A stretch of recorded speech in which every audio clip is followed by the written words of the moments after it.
Autobots, transform!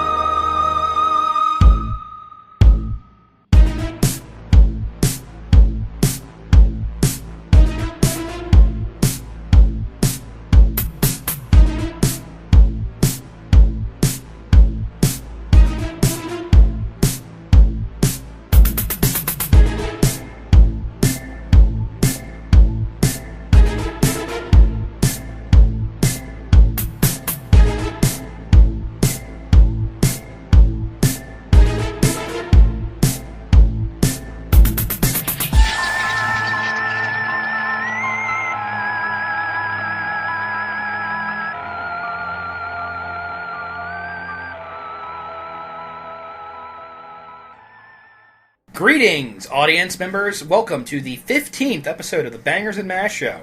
You know what I have to say to that? What do you have to say to that, Mr. Mash? Autobots, roll out! Today's theme addresses a disturbing trend in recent Hollywood filmmaking. Motion pictures based off of toys. Yes. The question I have to ask you, JD, is how did we get to this point? Usually Hollywood at least had the gumption to make movies based off of things that actually have plot. Books, comics, TV shows. instead of toys that they're just toys. But on the other hand, does that open it up for more possibilities? And I know that we've been disappointed. Does that open up more opportunities than something that has a storyline that is well followed? I guess we'll find out when the Rubik's Cube movie comes out in 2015. Is it going to be like The Cube? Because that's the only way I can see that movie working. As a horror movie where people are trapped inside. Or would it be like Hellraiser, but with a Rubik's Cube? Maybe. Instead perhaps. of the box? You know, there was a Rubik's Cube cartoon show in the 80s, Rubik's the Magic Cube, and it was a cube with a face and arms and legs who went around having adventures. Alright, so what movie do we have to blame for this sudden interest in toy-based franchising? Clue. No, JD. I know what you want me to say. You want me to say Transformers? Transformers? Transformers. Optimus Prime. Optimus Prime and Megatron. Bumblebee. 2007's Transformers is the reason why we have all these movies coming out based off of toys. Now, let's talk about Michael Bay's Transformers. It's like a 12-year-old wrote it. It is like a 12-year-old, because that's what Michael Bay's emotional maturity level is. A 12-year-old with a bunch of action figures and one Barbie doll wrote this movie. If you gave a bunch of little kids the toys, what they came up with would probably be way more entertaining than these actual movies. I somewhat enjoy them as like a guilty pleasure. I actually thoroughly hate the writing direction, and the Transformer stuff is cool. Well, let's talk about that. Transformers actually has a huge fan base. You know, there are people who are hardcore into this stuff. Formies. Formies? I don't think they have a cute... Well, you can't call them trannies. The hype going into this was pretty terrible. Michael Bay was generally considered a poorer choice. The designs were widely criticized, and everybody was skeptical of Shia LaBeouf. Nobody really knew what was going to go on with him because he wasn't a proven star yet. Everybody went in with extremely low expectations, which is one of the reasons why I think this first movie was actually sort of well received. Everybody expected it to be much worse than it actually was. I didn't think the characters' designs for the Transformers were all that bad. There's only so much you could throw up with Optimus Prime's design. Yeah, and they did it by putting purple flames on him. They weren't purple. They were orange and red and pink mixed together. And whatever that color is what those flames were. A Transformers movie should be about the robots, yes? Yes. And that's never ever going to happen because the Hollywood bean counters say, oh, audience members can't relate to robots. They can't relate to CGI characters, despite Pixar never having any issue with that. They can't relate to cartoon robots, so we gotta throw in a human dude that the movie's actually about, which is probably my main problem with these films. And it's not even a human dude from the original series. Well, it's Sam instead of Spike. Witwicky, but it's not Witwicky in the cartoon, is it? I don't know. I think it is. I think it is actually the last name. I think Sam is supposed to be Spike, but nobody actually would name their children Spike. I would name my child Spike. God forbid I ever be cursed with progeny. I'm going to give it the middle name of Danger so they can say my middle name is Danger. That's kind of cool. Going to the theater, I was extremely skeptical. I remember enjoying this movie when I first saw it. Did you have any opinion on Michael Bay before going into this film? No, I did not. Had you seen Armageddon, or Bad Boys, or Con Air? Well, he didn't actually direct Con Air, but... Well, I've seen all those, yeah. And what are your opinions on those films? I mean, I like Armageddon. Armageddon's fun. Armageddon's a piece of shit. But I think it's fun. I didn't say it was a good movie, I just said I enjoyed it. The Rock is probably Michael Bay's best movie, and even that has got some problems. I think the only reason that movie's enjoyable is because the cast is so awesome. Michael Bay is well known for his shaky cam action direction, and there's horrible. There's a lot of shaky cam in the first Transformers movie. The most frustrating part is there's a scene where the soldiers are shooting at Scorponok. They're just standing there shooting, and the camera's jittering around like Michael J. Fox is holding it, but they're just standing there. Why is the camera shaking? Was low. The camera shakes when nothing is happening. Just fucking focus. It's not hard. I can't tell what's going on half the time. Something else Michael Bay is well known for is his almost fetishistic obsession with the U.S. military. And that's something that you get a lot of in this movie, too. There's this entire subplot about these group of soldiers. NS7, I think, is what it's called. Or that, the group of soldiers in the Middle East that stumble upon the robots. Michael Bay is well known for his casual racism. There's always a funny black person, and there is in this movie, and there's an exaggerated Cajun character in the soldiers. Before he did movies, he was a music video director and a commercial director, and sometimes the Transformers movies just feel like fucking car commercials. When the cars are just going down the street and nothing's actually happening to advance the plot, but you get 15-minute sequences of the camera zooming around the cars as they're driving from point A to point B. Yeah. And one of the worst things about Michael Bay in the first Transformers is that he references Armageddon. I don't remember that. When the Autobots are coming down from the sky and they're meteorites, fat kid with a camera phone is running down after the asteroid saying, "This is cooler than Armageddon!" Yeah, I remember that. Self-aggravating bullshit. If I didn't want to smack Michael Bay before that, I definitely did afterwards. Now let's talk about the beef. The beef? Let's talk about Shia LaBeouf. Rewatching this movie for this podcast, the dude is really invested in getting a car. I mean, to the point where it's almost weird. When you get your first car, it's a big deal. It's exciting, but he's all about getting the car. He's obsessed with it. I was kind of excited when I got my first car. I'm different than everybody else, though. When I started driving, all I think about is I'm dying in a crash. The thing with LaBeouf's character, he really wants to be like a cool macho guy, and he's not. And I can't tell if that's a joke or not. I think that's a character. He's awkward around girls. And that might have been a nice touch. He still comes off as incredibly shallow and unlikable. He's hawking stuff in class. He's trying to sell family heirlooms in class. His eBay handle is ladiesman96 or something. And another thing we have to blame this movie on, Megan Fox's celebrity status. Oh, yeah. This is really responsible for making her a star for a brief period. She was never in anything else, was she? This was her big break as an actress. She was okay looking in this first movie. Okay, that's a matter of opinion. She's a terrible actress. Yeah. She's not a good actress. There's no conviction in her voice. When she talks, it's like a little kid pretending to be a grown-up. You can't take her serious. And it's especially hard to take her seriously when she's dressed like, and excuse my casual sexism here, but she's dressed like a streetwalk. And she somehow knows a lot about cars. Knowing a lot about cars is not a shortcut to characterization. They're trying to say, oh, she's not just a pretty face, she can do stuff, but it really doesn't help any, because first off, the female characters in Michael Bay movies are always shallow, because Michael Bay is gay. Is frightened of women. He's not gay, he's just a misogynistic idiot. Her acting ability gets especially ridiculous when she has to be serious. At one point they mention that her father is in prison. They bring this up in this first film, and it never comes up again in any of the subsequent films. A cheap shot at trying to give her some sort of characterization, but she can't act! Now how do you feel about the parents in this, though? Oh, they're terrible. I like the parents. Fucking hate the parents. They're awful. Oh, they make me laugh. No. See, that's the problem with this movie. There is too much unrelated bullshit. There's just too much garbage that has nothing to do with robots. Let's go down the list of stupid shit that has nothing to do with anything. First off, that scene in the car dealership goes on way too long. Why is Bernie Mac there? Why does he have a black nephew dressed up as a clown? I don't know. The whole thing with the dog. The fucking dog gets more screen time than some of the fucking Autobots. Cute dog. The parents, no wonder that he's such a bad person. Look at his parents. They're terrible people. Whatever. The Beef and Megan Fox go out on their first date, where he rescues her from this Jocko meathead she's involved with, and they go on their little drive together. That goes on forever. It's painful. And the military takes forever to figure out what's going on with the robots. This huge subplot about this Australian girl who works in computer hackery, and she has this black friend who is just awful, because he lives with his mom who busts in on the middle of them when they're doing important government shit and says something stupid, and he has a best friend who plays Dance Dance Revolution. Son of a bitch. Why is that shit in the movie? What does that have to do with anything? The sequence where the cops pick up Sam, and this cop is just antagonizing him for no reason? What does that have to do with anything? It doesn't advance the plot in any way. It's not funny or interesting, but it's in the movie anyway, and it's just stalling more time before we get to the shit we actually care about, which are the goddamn robots. More examples of Michael Bay's casual racism. When the military is fighting Scorponok, and he's on the phone trying to get a hold of the president, there's this horrible racist Indian caricature. Would you like to have a pay plan? Awful. I don't care about any of this shit. Get to the fucking robots. It is 53 minutes and 21 seconds before the plot of this movie actually starts moving. The Autobots and the Decepticons, you know, the characters, the movie is actually fucking named after don't show up until an hour. This is unacceptable. Boy, you really hated this movie, didn't you? Even after the Autobots show up, there's still all this stupid bullshit dragging the movie down. John Turturro's character in these films, what is his purpose? Who's that? The Jew. Oh. The conspiracy theorist military agent guy. That's it right there. He's the only one that believes Sam. Why is he so annoying? I don't know. Why does he take up as much screen time as he does? Most importantly, why does Bumblebee pee on him? Because he's making fun of Sam. But why does a Transformer urinate? Because they're biological robots. Okay, you know what's stupid? Directly after that scene, there's a big chase sequence where Sam and Megan Fox are in Bumblebee trying to get away from the government. They tie up the government guys and get away, and then get caught again immediately 5 minutes later. Why is that scene in the movie? Why the extra scene? I don't know, Zach. Why don't you fucking ask Michael Bay? The biggest problem is all of this shit could have been cut, and it would have made the movie an hour shorter, improved the pacing substantially, and you could have kept all the cool stuff and cut out all the nonsense. Yeah, but then it would have only been an hour-long movie. That probably would have been an improvement. Now let's talk about the robots. So you seriously don't hate the designs? I don't hate them. Some of them are weird, and I don't understand why they did it. Why does Optimus have lips? I really think the robot shouldn't have had lips. I think that was a design flaw, because it looks really weird. And there's really no reason why a robot would have lips. Okay, yeah, that was kind of stupid.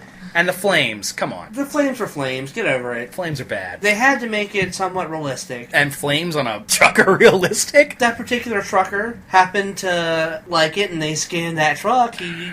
Okay, here's a thought. What if he had scanned a truck that didn't have flames on it? Well, then he wouldn't have as much personality. See, that's actually one of the things the movie gets right. Obviously, they have Peter Cullen coming back to voice Optimus. Who else would have done it? I can't imagine somebody else voicing Optimus Prime, other than Peter Cullen. And the character's at least treated with respect. At least they don't have him peeing on people and getting pooped on or whatever stupid Michael Bay shit Michael Bay likes to do. I mean, I like Bumblebee. He's my favorite one. Okay. Boy, how the Starscream design is fucking off. Yeah, I dislike the Starscream design. The Megatron one isn't bad. Thoughts on Bumblebee not being able to talk? I feel like that was an interesting direction to take. Did it work? I don't know. It was interesting. It was something different. It's an interesting concept. I feel like he can't talk, and he's not a Volkswagen. He's not really Bumblebee. He's just kind of an original character. He really doesn't... Fuck you.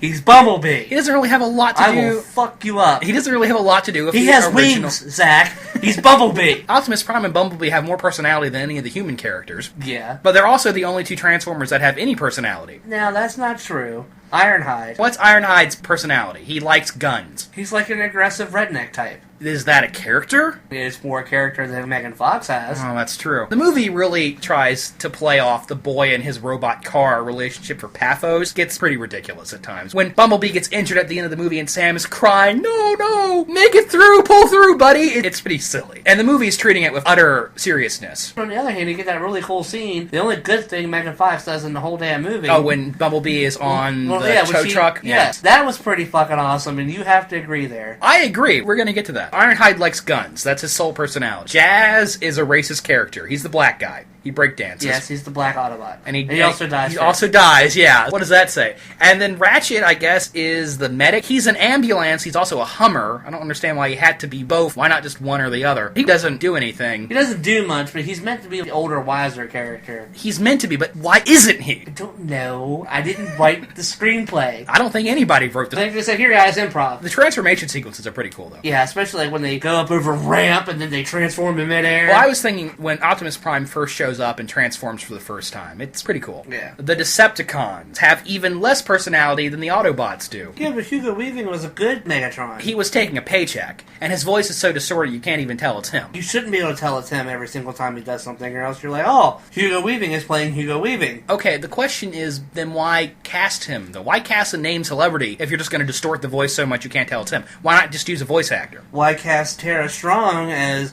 as 7 different female characters? Tara Strong is actually a voice actress. But that's what I'm saying, that like she's still a well-known voice actress. Yeah, but she only does voice acting. Can you pick out every single voice that she does? No. Sarah Strong? No, because she's a voice actor and she can do a bunch of different voices. Okay, well maybe Hugo Weaving is also a voice actor. He's not. Why did it have to be Hugo Weaving and not Frank Welker or David Kaye, the people who have been doing Megatron in the cartoons for years? Maybe they wanted a big-name celebrity. He had just done The Matrix and Lord of the Rings. Hugo Weaving is in everything. I really don't think Hugo Weaving is a draw, though, and the draw for this movie is the giant fucking robots. Hollywood doesn't think that way, Zack. I guess not. Megatron is pretty very intimidating in this movie. But I don't like his alt mode. I don't like the fact that he's a weird Cybertron jet. Well, he also does transform into the gun. No, he doesn't. Yes, he does. He does not turn into a gun. Yes. He has a gun built into his arm, but he does not turn into a gun. No, he does turn into a gun because he transforms. There's like this, and it turns into a giant cannon. You're mistaken. No, I'm not. Look that shit up. Are you sure that was in the first movie? Yes. You're mistaken. Yes, because in the second movie is when they fight in Egypt, and... Okay, we're going to get to the second movie. Oh, no. We are doing this now.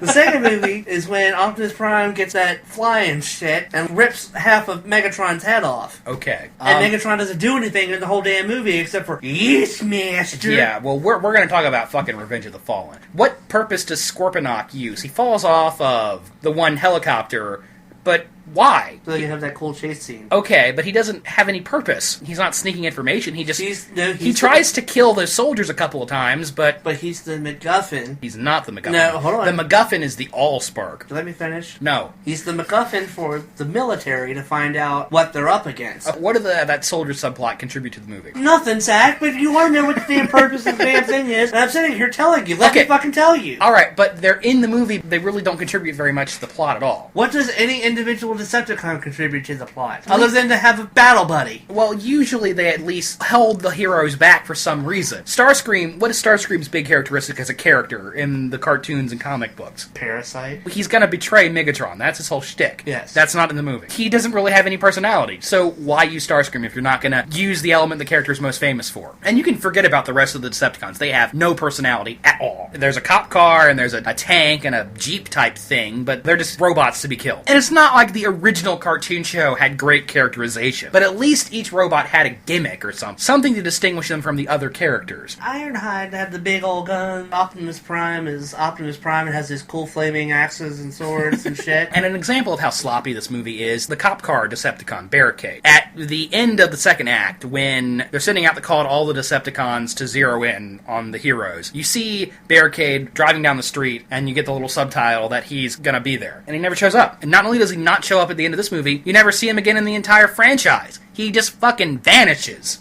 Don't they kill him at the end? Isn't he one of the ones to get killed? Nope, just disappears. Another weird thing about this movie is it makes some weird alterations to the established mythology. What they call the Allspark is not the Allspark. The Allspark is Autobot Heaven. What they're talking about is Energon. A giant energy cube. It's a straight-up MacGuffin, because it can do whatever the plot needs it to do. What I find really odd about the Transformers series is that it takes place in quote-unquote our world. They incorporate the robots into our world. Megatron's in the Hoover Dam. President Bush is in the movie. All of our modern technology has been reverse-engineered from Megatron, who's been on Earth in an ice cube for the last 100 years. I guess there's nothing wrong with that, but it strikes me as a little odd, because it certainly was never that way in the comics or the cartoons, where it was pretty clearly a science fiction world. Never had the current president giving orders to the Transformers, and apparently you have no opinion about it. It is what it is. I think you're reading too much into it. Things I actually like about the movie. The special effects are uniformly great. Yes. The CGI in all of these movies is incredible. They look real. Once the movie finally stops fucking around and gets to the hot robot-on-robot action, it gets a lot better. The last act of the first Transformers movie is pretty consistently good. Even the direction gets a little more steady. There's not as much obnoxious shaky cam. Optimus Prime kicks a lot of ass. The freeway battle between him and the Jeep is really, really cool. Yeah. The fight between Optimus and Megatron is appropriately epic, trading overblown, overly serious dialogue, which is just like the cartoon. The last act of the movie is pretty solid. Once it just stops fucking around, once you get past all this stupid,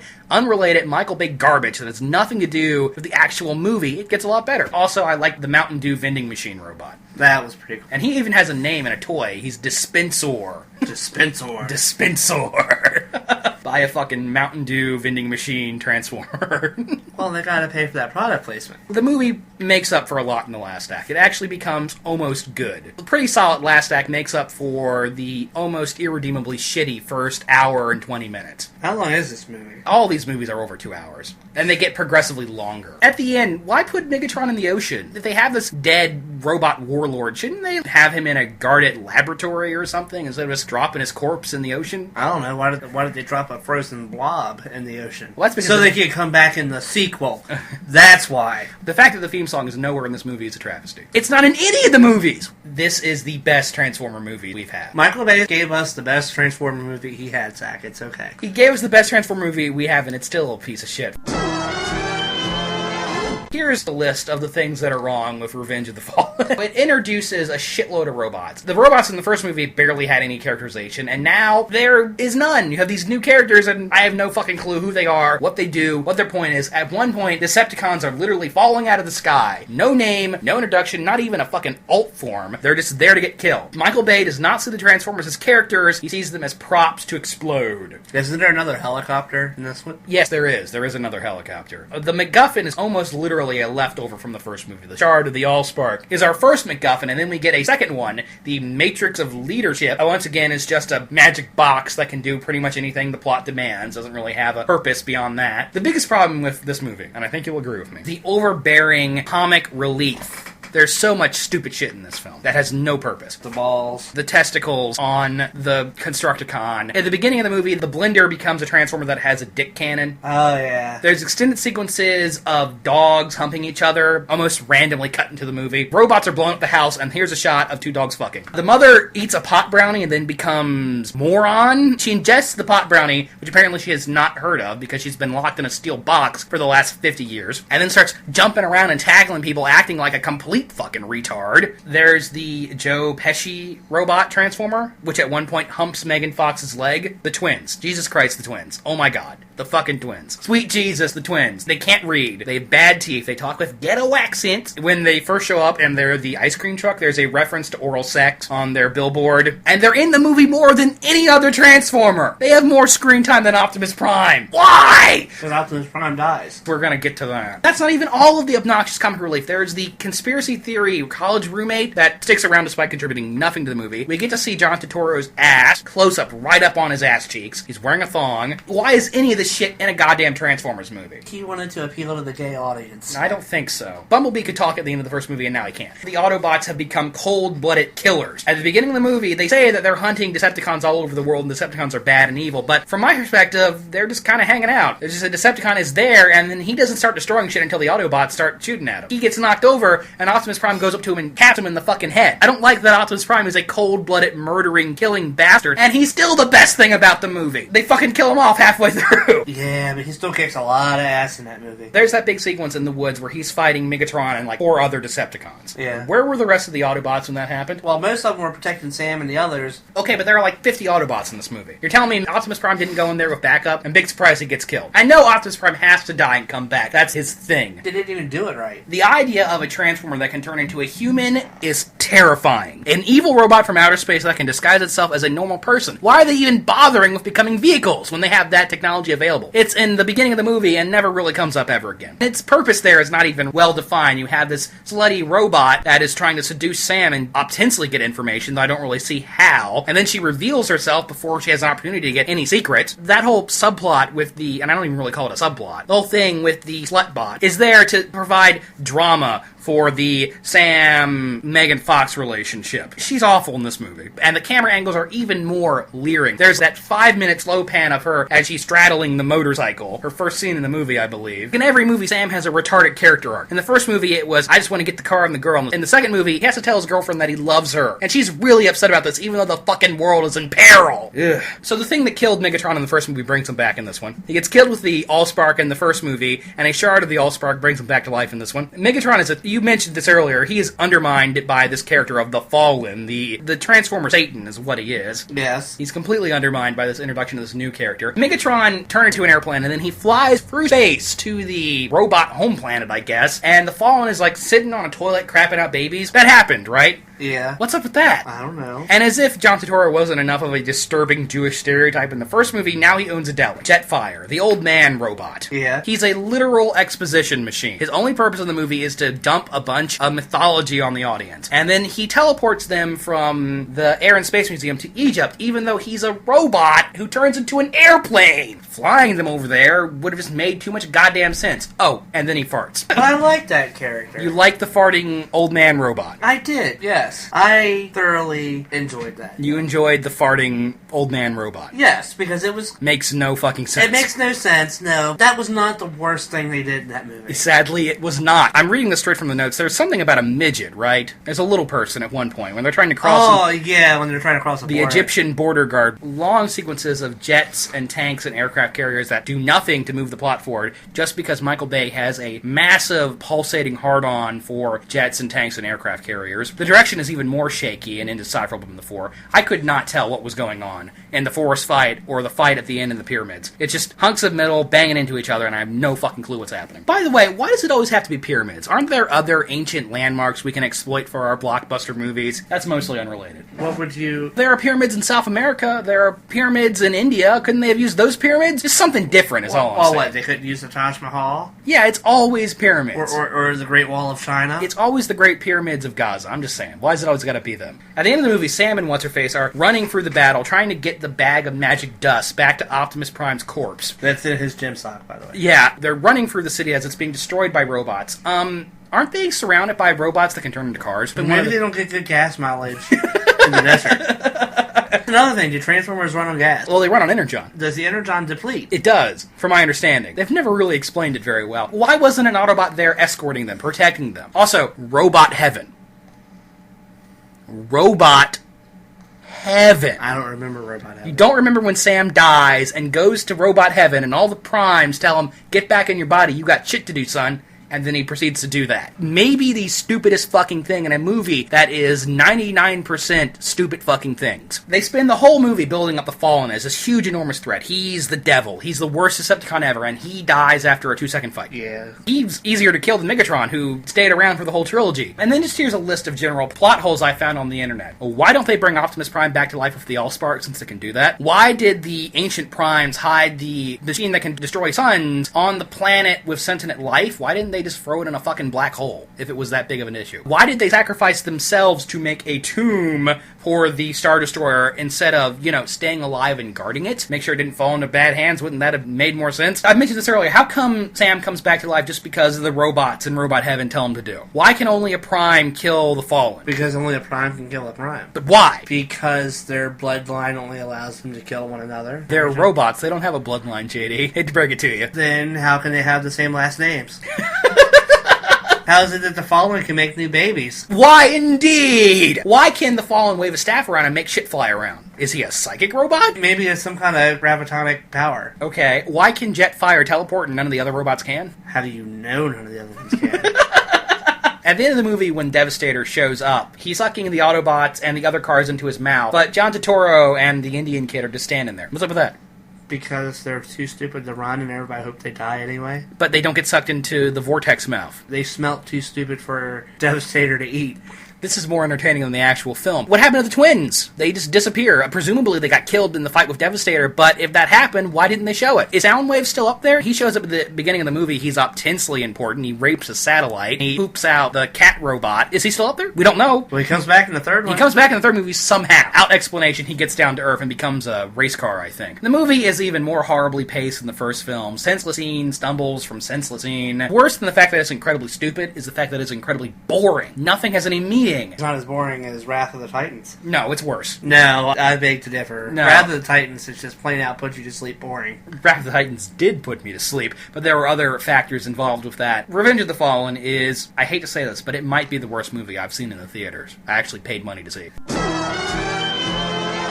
The quote-unquote epic Transformers trilogy concluded 2 years ago with 2011's Transformers Dark of the Moon. Now, I haven't really asked your general opinion on these movies, RTD. You like the first one? I actually legitimately like the first one. Second one is shit. Is whatever. It has a lot of problems. I generally really like the third one, too. You genuinely like the third movie? Yes. Okay, let's talk about the third movie. I know you hate it, Zack, but you hate anything that I like. So. That's not true. Unless it's Wayne's World. That's not true. Or Bill and Ted. This third film continues this odd trend of incorporating Transformers into our history. Also, this is a little note I made here. The actor playing JFK does not look anything like JFK. Anyway, my notes here are separated into two sections. Important robot shit and unimportant bullshit. Since this is how a Michael Bay movie functions, let's talk about the unimportant bullshit first.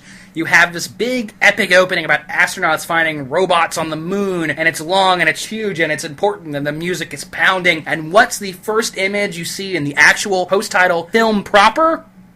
Ass. A close-up on an ass walking up a staircase. It's an attractive ass. But the point is, this is what the movie thinks of you, audience. So that's the new love interest. I'm actually very disappointed since Michael Bay and Megan Fox had such a public falling out. Since she insulted him and he said, I'm never going to work with you ever again. I was really hoping Michael Bay, like the 12-year-old he is, would do something petty and insecure and kill her character off in a really nasty way. I was hoping that would happen. I was hoping she would, get eaten off screen by a robot. Didn't happen. I was disappointed that they did not give Megan Fox a horrible death scene. Instead, there's one mention of dialogue from the stupid little pet Transformers that say, I hope this one doesn't dump us like the last one. It's just a further example of the fact that the women characters in these movies are not important and have no purpose other than to be pathetic eye candy. The camera leers at this new character as much as it did with Megan Fox, if not more. And she's a generic lingerie model type. She looks like the kind of girls you would see in the Michael Bay-directed Victoria's Secrets commercial. In fact, the opening scene of the movie with her looks like a Michael Bay-directed Victoria's Secrets commercial. Let's talk about the beef. The beef. In these epic movies that are ostensibly about robots battling for the fate of the universe, Sam Witwicky's plot lines are just petty, stupid, tiny bullshit. First movie, it's about getting a car. Second movie, it's about admitting he loves his girlfriend. The third movie, it's about getting a job. But why does he even need a fucking job? He saved the goddamn planet from alien robots twice! He's a fucking secret agent. Why does he need a goddamn job? The reason that he needs a job is because he can't tell anybody that he saved the world twice. Okay, but why isn't he working with the secret government sect? Because he's too young. But he knows more about the Transformers than anybody else, and there's this whole plot line about how he's insecure. He thinks his girlfriend is fucking her boss, and he's really insecure about that. And of course, this ends up being an important plot point for some reason. If your girlfriend's boss was Patrick Dempsey, wouldn't you be worried that she No, because I would love and trust her and realize she wouldn't screw around on me, because I'm not an insecure, pathetic little your man-child. They probably would have. Shut up. LaBouffe is really annoying in this movie. Even more so than usual. He's jumping around and freaking out and yelling all the time. They just make him really abrasive. John Malkovich is in the movie. He doesn't contribute anything to the plot, but at least he's entertaining. I do like his character. When he calls the one guy, she has a red cup. Yeah. Get rid of it. He's funny, but he contributes nothing to the plot, but he's funny. Which is the opposite of Ken Jeong's character, who contributes to the plot, but is not funny. There's a scene where he confronts Sam in the toilet to give him this secret information. The boss thinks that they were fucking or something, that there was gay sex going on in the bathroom.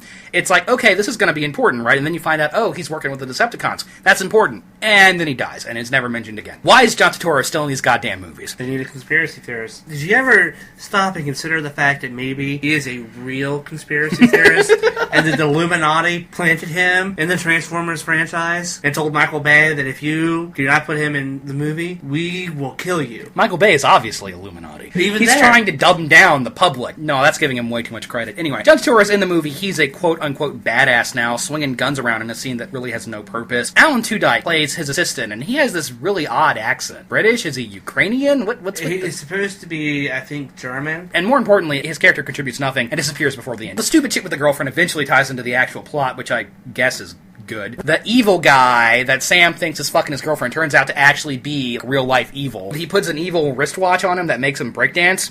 I don't think he breakdance. That would have been more interesting. It would have been pretty interesting. At the end of the movie, Shia LaBeouf is flying up on the airplane with a gun out, rescuing his girlfriend. Stop trying to pretend you're Jason Bourne, Shia. You're not. Yeah, bitch. Shia LaBeouf. Oh, fuck.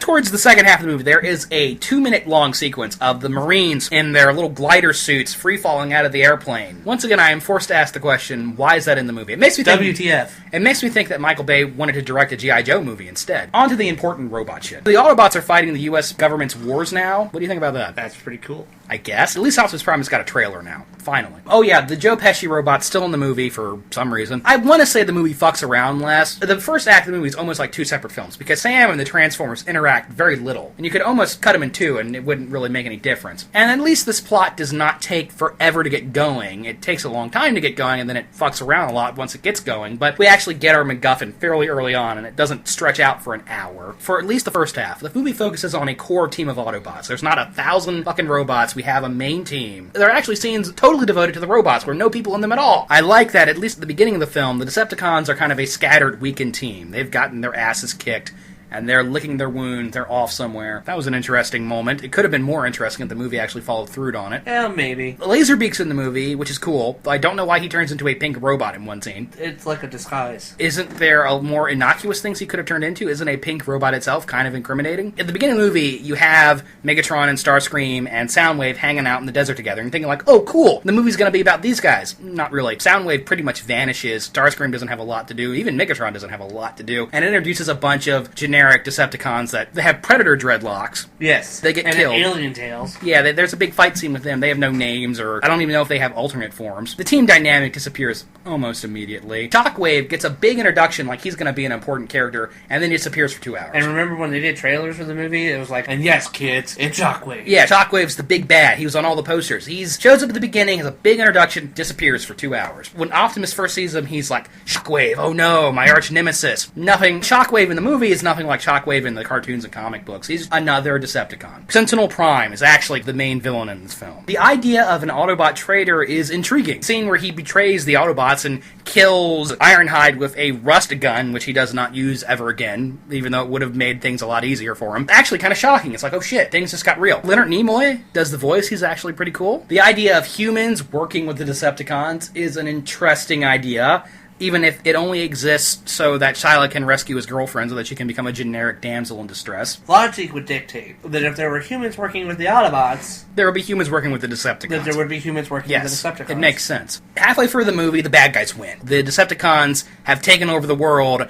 and they force the U.S. government into killing all the Autobots, and they put them on a rocket ship that gets blown up.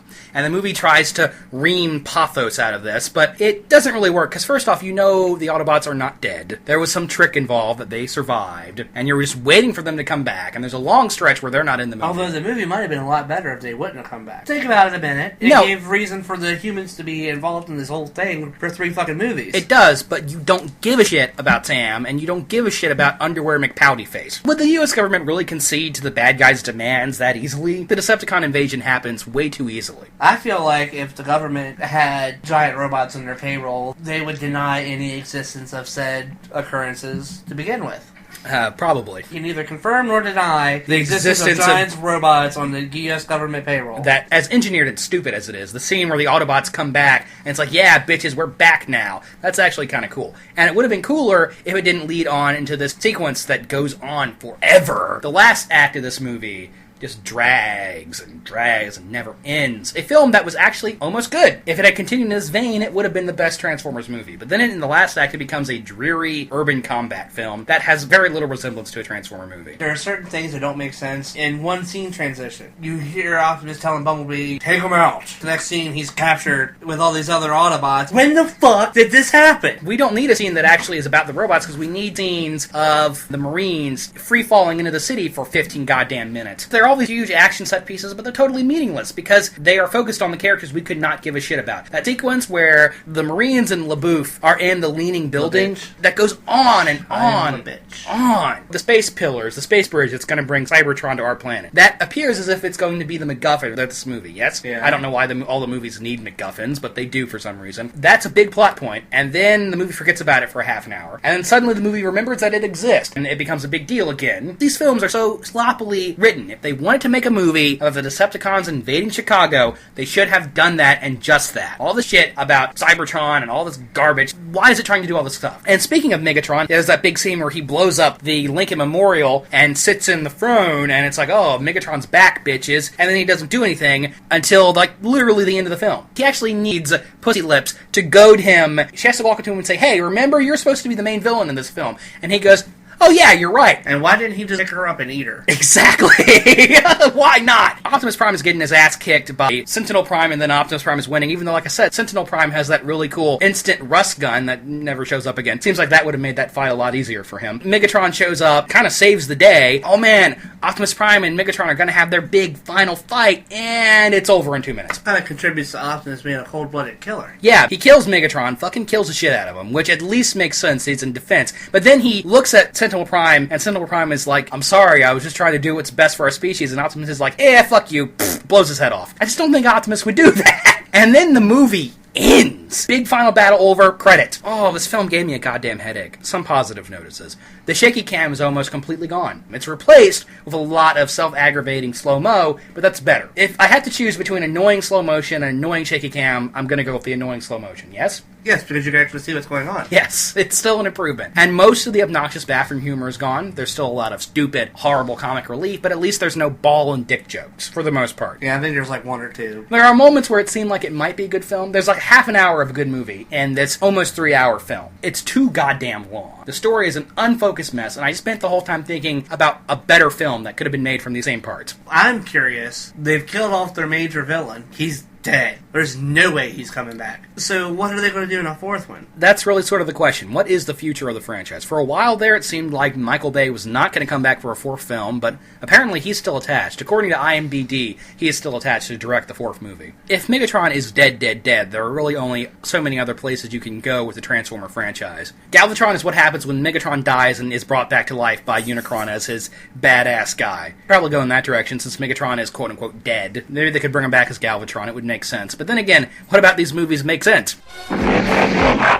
These films have all been big hits, even though they're bad movies. Apparently the American public, this is what they want. Because of this, we've had this new wave of toy-inspired films. And after Transformers, what's Hasbro's other big Saturday morning cartoon show franchise? G.I. Joe. So obviously that was going to be the next one to happen. In 2009, we got G.I. Joe, Rise of Cobra. I really didn't have a lot of investment in this movie. I was not a G.I. Joe fan as a kid. I didn't have any of the toys, I didn't really watch the cartoon all that much, so I really didn't have a lot to lose. I think the reason that you really liked this film is because you weren't invested at all, really, in any of the characters. Okay. Previously, whereas I have seen a couple of the G.I. Joe cartoons and owned a few toys. Pretty familiar with Scarlet, Cobra Commander, and I was more familiar with the bad guys than I was the good guys, but that's usually my stick anyway. They make the cooler toys. Yes, they do. I think that's why I hated the movie so much. You really hated this film. I watched it a year ago, and it wasn't as bad as I remember, but I still really don't like it. I found the film to be very campy, but entertaining. I thought that it functioned pretty much like a Saturday morning cartoon show. It was on like the same emotional maturity as a Saturday morning cartoon show. No. You disagree? I disagree. The story is full of short-sighted decisions that an adult would say is stupid, but a kid would just accept. Like a character jumping in an enemy jet and immediately knowing how to operate it and fly it,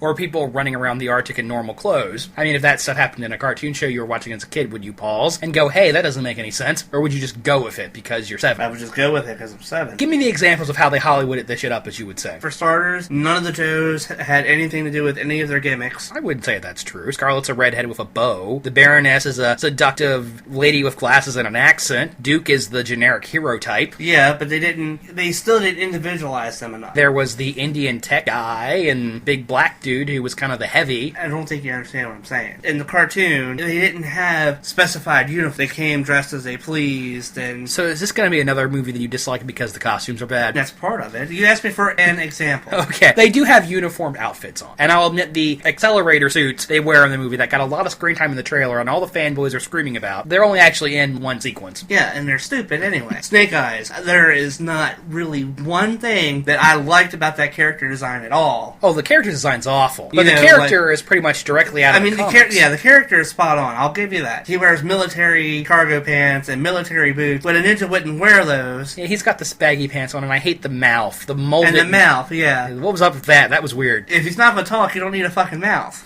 It was an odd decision, true. The characters in this movie have a lot more in common with their cartoon counterparts than the characters in the Transformer movies do. You want to go? I really don't like Dennis Quaid. I actually liked Dennis Quaid. He's doing this John Wayne impersonation. I thought that was appropriate. I don't like Dennis Quaid at all. I'm not a huge Quaid brother fan, but... My preferred Quaid brother is Randy. Is Randy Quaid. So what do you think about the action in the movie? I actually thought the action was pretty well done. The big chase scene for Paris, where there's a lot of cars exploding and missiles flying around, that was pretty cool. You want to know what else I hated? What else did you hate about this movie? Cobra Commander is technically not in the movie until the very end. That's true. And they gave him some jacked up origin story, which I don't even think was part of the previous continuity before the movie came out. I wouldn't know. Destro, he didn't even get his metal head until the end of the movie. The rise of Cobra. It's the Cobra origin story, JD. Really? You want to go here?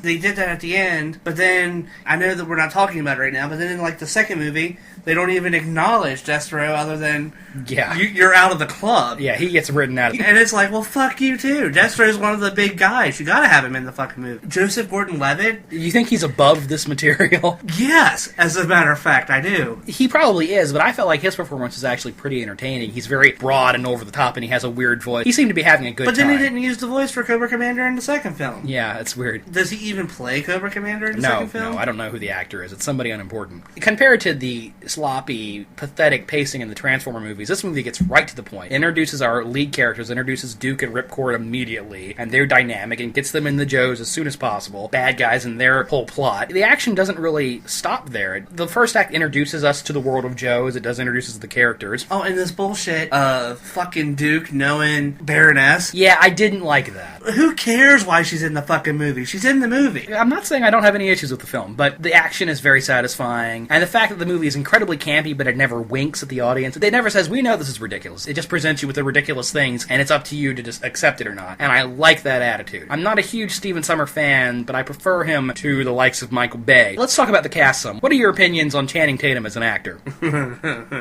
He's a dull void of charisma. I don't know why he's a famous actor. I don't either. The women think he's very attractive, but he's just so bland. Marlon Wayans, his shtick is not as irritating as you'd expect. Actually kind of funny occasionally. Occasionally? Every once in a while, he's actually sort of amusing. The movie gets some kudos for that. I really feel like this film Oh, that stupid plot device of the damn metal-eating grenades. How is that out of character for G.I. Joe? Cobra's plots to take over the world never make any sense. It just didn't seem on a wide enough scale for Cobra. They blew up the Eiffel Tower! Yeah, but what I'm saying is, in the show, it was never, we'll blow up one monument to scare them. Yeah, in the show it was things like, we're gonna brainwash the world with our crappy hair metal band. Don't act like that wasn't an episode. Well, it was, and that probably would have been a more interesting plot for this movie. I've never really understood what Cobra's motivation is. They're trying to take over the world, yes? Yes. Why? Who funds them? You know, I don't know.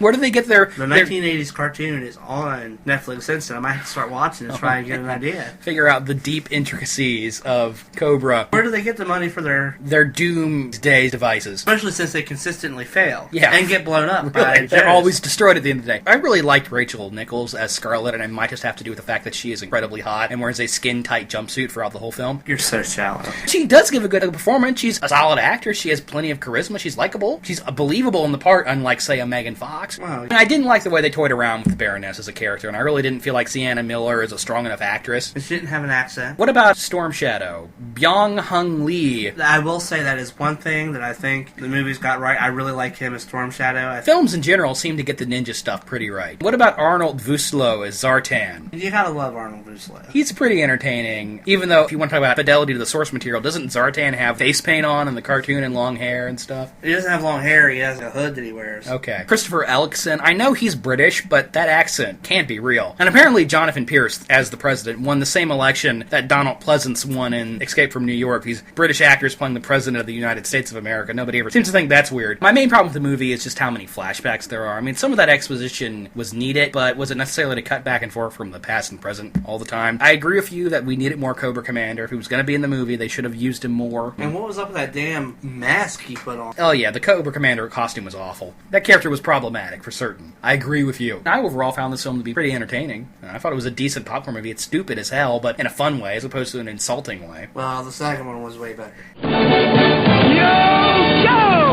Really wasn't a huge hit, but we got a sequel anyway. Sequel was in response to the first movie's underwhelming box office performance because it's very different. The first film was apparently supposed to be set in the near future. Did you realize that? No. Apparently the G.I. Joe movies and the Transformer movies are supposed to share a universe, but that doesn't really seem possible, does it? Since some things happen in this film that would have wider effects on the world, this film feels like it's the realistic G.I. Joe movie. The first movie was the Saturday morning cartoon G.I. Joe, and this is the realistic Joe movie. Our main team of heroes in regular battle fatigues with real machine guns shooting at terrorists, trying to get nuclear bombs away from Pakistani terrorists. Is that good or bad? They still didn't have the individualized Joe, but on the other hand, weird way, the way they did the uniforms in this one made more sense than the skin-tight bodysuits of the first one. It's less high-tech. Those suits look ridiculous in the first one, and then this one here, you can see some upgraded body armor. I guess my complaint with the first one was, if you're going to do the costumes so advanced, why not give them their own individualized costumes, whereas this one here, they're not as advanced, so I guess it makes makes more sense. It's the same universe, so why aren't they more advanced? Because the first movie was crap and they decided to make this one better. That's kind of my general problem with this movie. A film I like overall. I just feel like there's no continuity between this movie and the previous one. But doesn't there need to be? I personally think so. Only like 3 characters from the last movie return. There's no Scarlet, there's no Ripcord, there's no Hawk. All those characters are gone. We don't spend any time in the G.I. Joe base.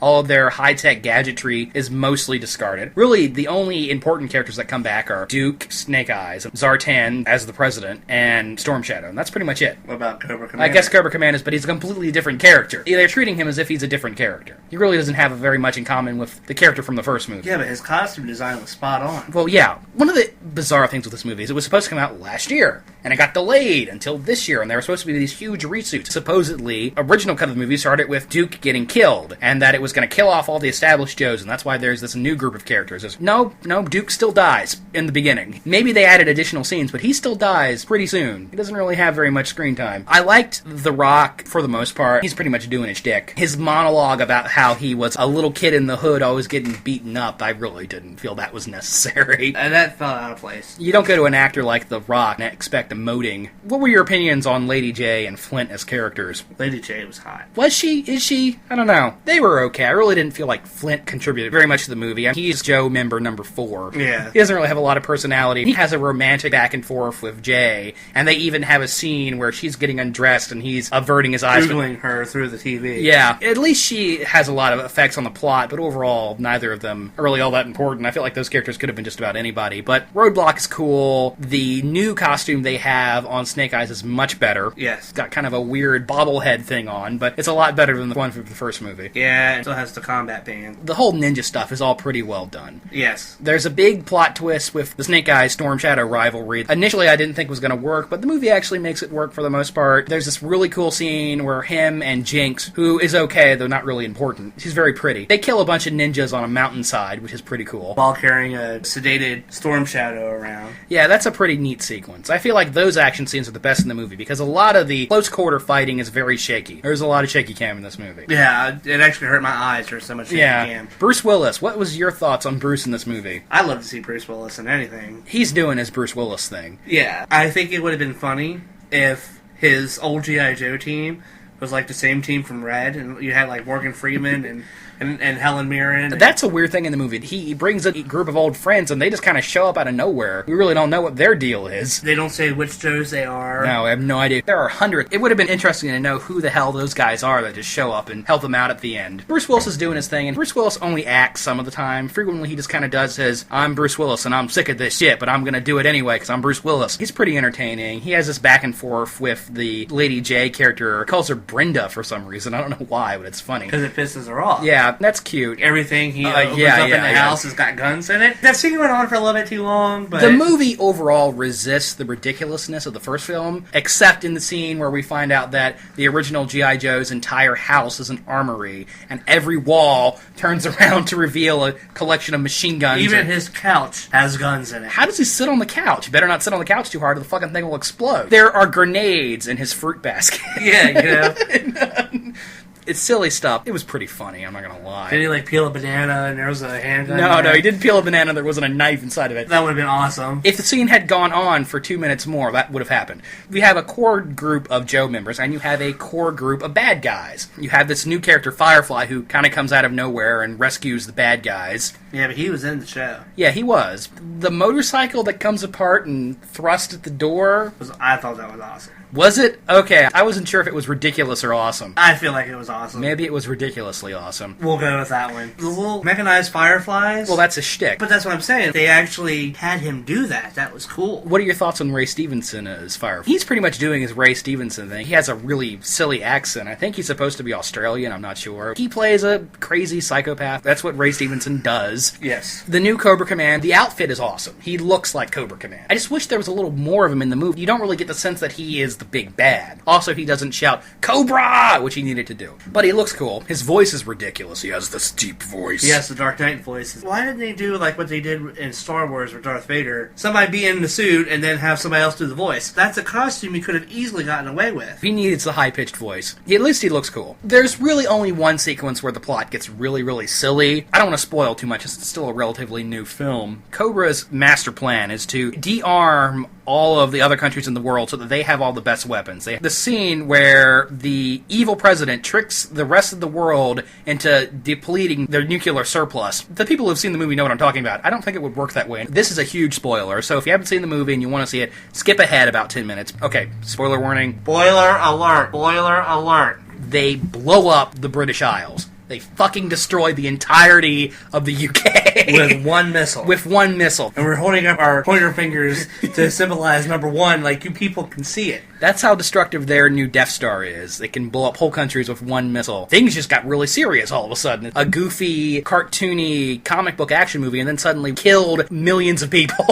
Yeah, Cobra is doing what it is supposed to be doing. Yeah, they're bad. Took me out of the movie a little bit. That seems almost disproportionately evil. Overall, I enjoyed the film. The action's a little shaky, the plot's a little ridiculous, and some of the characters are a little indistinct, but it's short. It does not overstay its welcome. The action, what of it you can see is exciting. The actors are pretty likable, but I actually had a pretty okay time. I overall enjoyed it. And there's gonna be a third film, because this one has actually been kind of successful, so the jiggering worked. Now, what do you want to see in G.I. Joe 3? More Cobra Commander. More Cobra Commander, and I want to see them bridge the first movie and the second movie. Bring back the people we know aren't dead. Explain to me why the two movies are so different, even though they're sequels and take place in the same universe. I would like to see him bring back the Baroness, different actress, and maybe a different character all in all. Destro's still out there. They could bring him back. Destro's still out there. Why can't there be a three-way fight between the Joes and Cobra Commander and Destro? Cobra Commander gave him the cold shoulder. That was fucked up and random. Fuck you, Destro. I did like the scene where the guy introduces them to the underground prison. That was kind of an amusing scene. Oh yeah, and RZA's in the movie. As a kung fu master. Of course. I went in with low expectations, had a pretty fun time. It's a pretty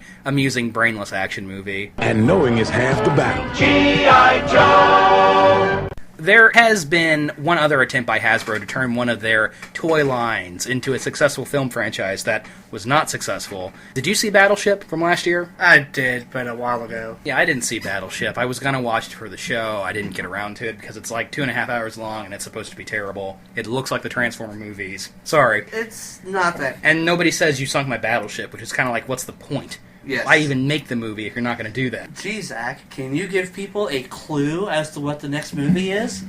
We like to think of toy movies as a modern phenomenon, but they're not quite. There are actually a few precursors to this. The first attempt by Hasbro to turn one of their board games into a movie came in 1985 with Clue, which is actually a delightful film. It's pretty entertaining. It is actually a really funny movie. I used to watch this movie all the time as a kid. It was a VHS that got popped in frequently and often. The movie's got an amazing cast. Tim Curry, whom we love here at the Bangers and Mash show. He's a person, alright. He's very entertaining in this film. The scenes where he's running around the house reenacting the various murder theories. Oh my god, I lost it. Hilarious. How many bullets are in this gun?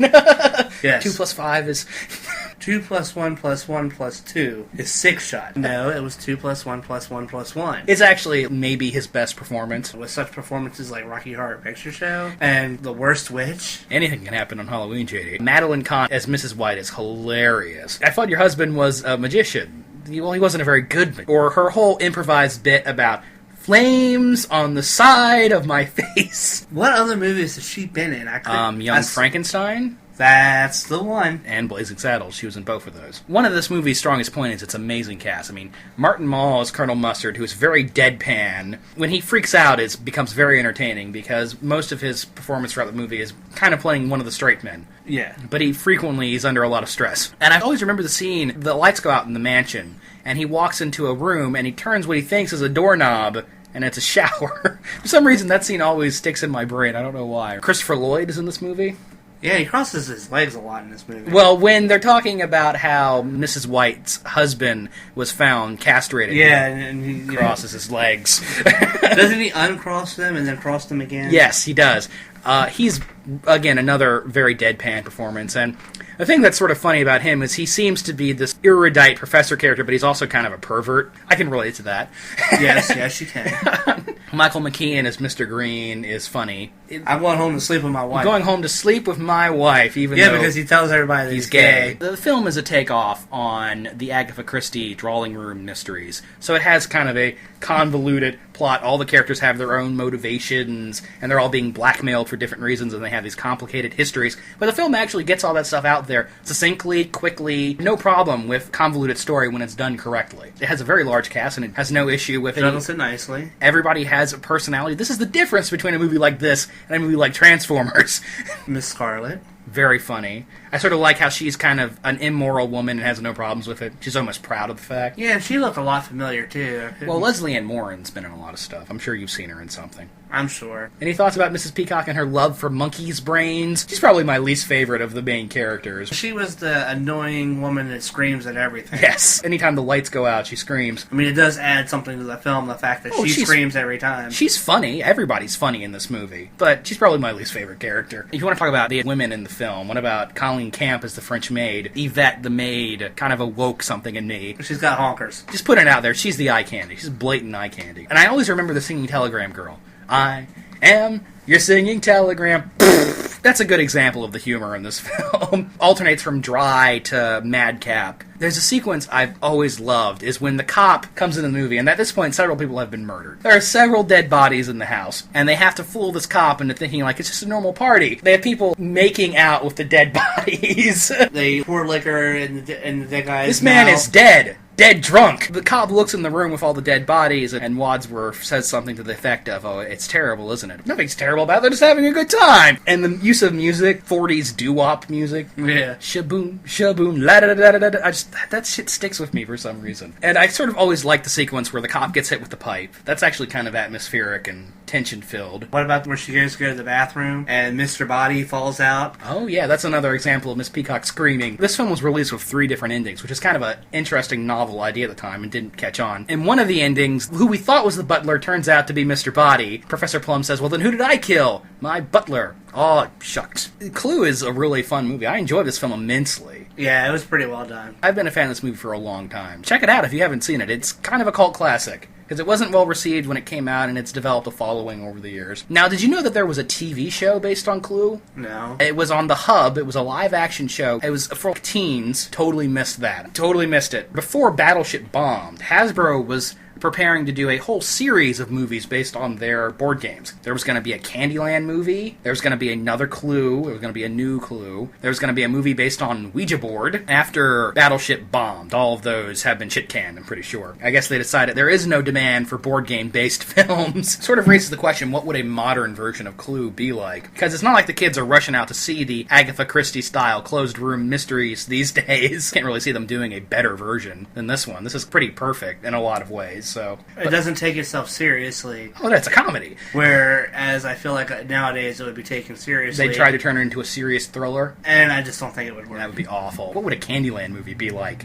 I know there are characters and there's a universe there, but like, what the hell would that movie be like? Be like Alice in Wonderland. Yeah, probably. Ugh, I'm so glad those got shit canned. And they've already made a Ouija board movie. It was called Witchboard, and it's awesome. You know what I feel like? I feel like I'm a master of the universe. Do Zack. you frequently feel like you're a master of the I universe? constantly feel like you and I both are masters of the universe. Thanks for that succinct segue there, JD. Toy movies, not necessarily a modern phenomenon. There have been tries before. In 1987, they made a movie called Masters of the Universe. For a long time, did you know, I didn't even realize this was the He-Man movie, because it was called Masters of the Universe instead of He-Man. Of course, you didn't see it until I blessed your life. JD said, "Guess what I bought today?" "What? Masters of the Universe?" "Oh shit, you're watching it. I know I am." And you love it. I wouldn't say I love it. No, you love it. You just don't think it's a good movie. There's a difference. It's a pretty awesome, ridiculous 80s action movie. It's got Dolph Lundgren in it. Dolph Lundgren as He-Man. Walking around in a space hammock. like a space banana hammock. As in the show, He-Man's wardrobe must have been very cheap. Yeah, but they made it to be even more revealing than... Well, that's because Dolph is Dolph. They gave him a cape for some reason. Now, this movie is kind of odd because it's only set in Eternia at the very beginning. That gave it a different dynamic. Okay, how so? We wouldn't have had Courtney Cox in it if it didn't... Is that a good thing? I actually think that she was kind of an important plot device in that. Really? The two teenagers weren't annoying at all? Oh, no, they were annoying, but how else would Evil Ann, Meg Foster, who we've met, by the way... How else would Evil Ann have gotten the Cosmic Key or whatever? Well, the Cosmic Key is a musical note. No, the actual device. It's been a little bit since I've seen the movie. The story of this movie, it starts out on Eternia with He-Man killing monsters, and this is kind of more sci-fi, but the actual cartoon is more fantasy, right? Right. Skeletor has a group of robot henchmen that are there to get killed. It's very Star Wars-esque. It is. The theme music especially. This sort of were intentionally going for that. The He-Man characters get sent to our Earth. Sort of odd to me. If they and instead of putting Orko, they made up some new character. Yeah, Billy Barty as this magical elf. Weirdly, he's not as annoying as you would expect. Actually, I think this guy's less annoying than Orko. When the new Masters of the Universe movie comes out, because I know it's eventually going to happen. I mean, it's been in development off and on for years now, but eventually they'll shit something. I think Orko would have served his purpose more in the film, since, he was already a pre-existing character. And that's who the character is. I don't know why they changed him into a different character, because that's who he is. He's the little wizard. Things that I don't like about the film. Oh, what don't you like about the 1987 masterpiece? Some of the costume design I don't like. Just some of it. Like, the Skeletor's team of evil henchmen that he sends out into the world are all ridiculous looking. Yeah, there are some today that I think they got right for what they were trying to accomplish, like Skeletor. I like Skeletor's costume, not his second one, the horned crown. When he gets the power at the end and he gets this ridiculous costume and the actor can't move in it. You can tell that it's awkward. He's supposed to be having a sword fight and he can barely move. The hood, it's Skeletor. The best thing about the movie is Frank Langella as Skeletor. Oh, yeah. He's awesome. He gives an amazing performance. He's having so much fun. The Evil End costume was pretty cool looking. Meg Foster was an attractive lady back in the 80s. Pretty much a perfect choice for that role, don't you think? Oh, yeah. Gorgeous eyes. Enchanting eyes. Eerie blue eyes. Meg Foster has been typecast as evil femme fatale, and this is playing right into that, but, it works. She was a good Hera, too. Yeah, that's another example of that type of character. But seriously, you don't think the whole thing about taking He-Man out of his world and having him pal up with a bunch of teenagers is obnoxious at all? It was an 80s movie. What did you expect? It's extremely 80s. I feel like it would have been more difficult because I feel like this was a very low-budget movie. It was an extremely low-budget movie. So I feel like for the budget they had, it would have been difficult to base it on a whole other planet. Yeah, that was pretty clearly a budgetary decision. The Eternia scenes that are in the movie are awesome. I don't know if I'd use the word awesome. I would use the word awesome. Where Skeletor projects his head out over all of eternity. Find He-Man! Bring me He-Man! And very 80s cliche villain. Oh. And Frank Langella had no shame. He tears it up. Just annihilates that script. He's the best part about the movie. And then, his lead henchman, Evil End. What about Dolph? This was his first starring role after Rocky IV. Did you realize that? I feel like he worked as He-Man. For the time and what they had to choose from. He makes He-Man even gayer than he was to begin with. But that's okay, because it's a gay character. Teela and Man of War. Yeah. Man of Arms. I have the most trouble digesting their costume design. It's just so far away from the base material. Well, that's an example of how this movie is way more sci-fi. There's more laser gun action than swordplay. Why couldn't Teela have the white outfit? I'm sure a lot of hardcore He-Man fans have a lot of complaints about this movie because it is, from a certain degree, divorced from the source material. He-Man's costume's okay. It's not perfect. I dig Dolph's blonde mullet in this. That's an example of how gay Dolph as He-Man is. There's a scene where Skeletor has him strapped down and he's getting whipped, right? Could this be any more blatant? It was the 80s. It was a different decade. And another thing, continue. I'm just not going to talk now. What did upset me about the movie is that instead of it being Prince Adam changes into He-Man. Yeah, there's no Prince Adam in the film at all. If they were going to do the whole teenager thing, that whole Prince Adam thing would have worked out great. Really, Prince Adam was always a terrible alter ego anyway. Hey, I look just like He-Man except I wear a purple shirt. In the 80s, yeah. But still, that would have been an interesting dynamic to take it. Would be to have... a normal Earth human discovers he's He-Man? Well, no. When he comes to Earth, he hides out with the teenagers. It's sort of weird that they completely excised that from the film. I wonder why. The scenes that really stuck in my mind is either hilarious or awkward, where when they had these wacky characters interacting in a normal... Correct me if I'm wrong. Isn't there a scene where they take the Eternians to a fast food restaurant? Yes. Isn't there a scene where the evil monsters are trying to get to the kids and they're throwing stuff out of their room at them? I think so. There's a big fight scene in a warehouse, which anybody who's seen a lot of low-budget action movies know. The warehouse. The bad guys are always trying to protect it for some reason. I don't remember there being a warehouse. I seem to remember a warehouse. I also seem to remember a lot of scenes of just the characters driving around in their cars. That's a low-budget movie. What do you want? The most memorable sequence in the movie for me is when He-Man jumps on a floating disc. Yeah. And he's floating around shooting bad guys. At that point, it's like, okay, movie, you've won me over. This is the right kind of ridiculous. And Skeletor shooting lightning from his hand, and also, and unlike G.I. Joe Retaliation, gave the main bad guy his scepter. The movie is incredibly goofy. If you're into 80s campy action movies, this is probably right up your alley. It's not a great movie, but No. you'll enjoy it. It's not a great movie at all. And of course, it was going to be a franchise, but there was no sequel. What do you think a sequel to this movie would have been like? It would have been on Eternia. Hopefully.